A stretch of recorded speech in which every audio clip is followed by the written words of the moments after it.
Forget about me. You all right? Young man, I specifically told you not to come down here. It was so great to work with Karen again after all these years. She hadn't changed a bit. I always knew one day you'd come walking back to my campfire. Yep. She is the same feisty Marion Ravenwood as she was when we released the picture in 1981. I learned to hate you in the last 10 years. I had heard rumors that this film was in the works for years and years and years. So somewhere in the back of my mind, I thought, wouldn't it be great if they were going to do a fourth one? And wouldn't it be fantastic if they brought my character back into it?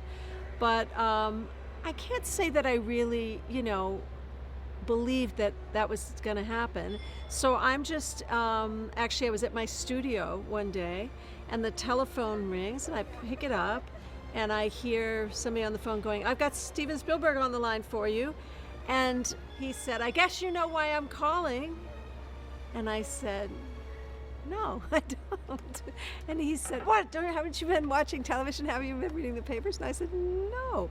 And he said, "We've just announced we're making the next one, and your character, you're going to be in it. We really want you to be in it." And I had sort of imagined maybe it would be a wonderful little cameo or something, but he told me how, what a major role he wanted my character and me to play in the film. And when I read the script, honestly, I was just like very, very moved by it, by, what they had done with the character and the wonderful kind of repartee between them as they sort of mend fences and sort of realize that they still love each other. And yeah, I just thought it was beautiful. Honey, you gotta stop. We're gonna go off the cliff. That's the idea. Bad idea. Give me the wheel. Trust me. Marion remains as independent and strong as she ever was. Dad, you never wrote any of that in the Marion letters? Ravenwood is your mother. For God's sake, Indy, it's not that hard. And a lot of the comic fodder comes out of their relationship, and also out of the process of the revelation of his fatherhood. He's a good kid, Marion. You should get off his back about school. Mutt, Not everybody's cut out for it. His name is Henry. Henry, good name. He's your son. My son. In the beginning, it was a daughter he didn't know about, and I thought that'd be a great thing. Stephen actually didn't like that idea, and so David revisited the idea again as a son, and then this time we approached him with it. He sort of said, "Okay." My name's Mutt Williams. Mutt? What kind of name is that? That's the one I picked. You got a problem with it? In the beginning, it was approached kind of as he was a nerd. He's kind of a straight-laced kid that wore suits and things. And then later on, we decided that that isn't really the way it should work. It should work that he's the wild kid, which is what Indy was to his father. Dad! It's important. Wait. No, Dad, you listen. Junior! So just like he was to his father, that's kind of going off and doing all the wrong things and disobeying and doing all this stuff, now Indy's faced with the same mess. Get on, Gramps! The curse returns in the form of his son. So what are you, like 80? I always like the fact that his name's Mutt, and his father figures were kind of being switched in and out of his life. And so now you got a kid who never really had a stable father, who had a mother who lived a really intense life, never really had a normal upbringing. He's kind of lost. The way Stephen always explained it to me was like man boy, where you got this person who on the outside is trying to present himself as something that he's really not. I'm a man, so look at this knife, look at this bike. I'm a man, look at it, And it's never that simple. I'm ready. Don't give these pigs a thing. Clearly, I've chosen the wrong pressure point. Perhaps I can find a more sensitive one. Приведите женщину! We couldn't do Nazis again, and I wouldn't have done that anyway. But because of the 50s, the other thing about the 50s was the Cold War, and the Red Menace, as it used to be known in America, and the threat of nuclear annihilation, nuclear intimidation. That was something that was in the headlines every single day, and so the Russians got the job.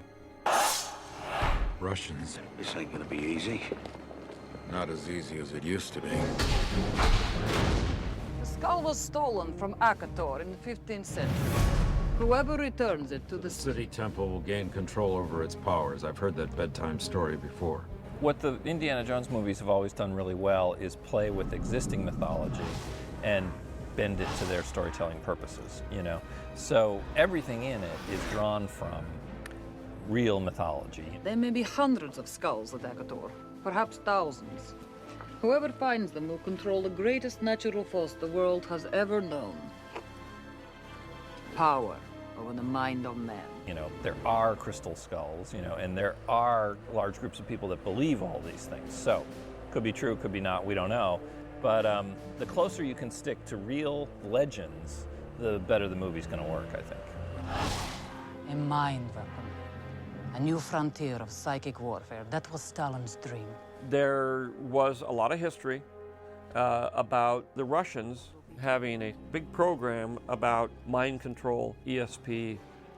All of those disciplines were researched to try to see if they could figure out other ways of having secret weapons. So that was very big in Russia, and we used that. Imagine, to peer across the world and know the enemy's secrets, to place our thoughts into the minds of your leaders.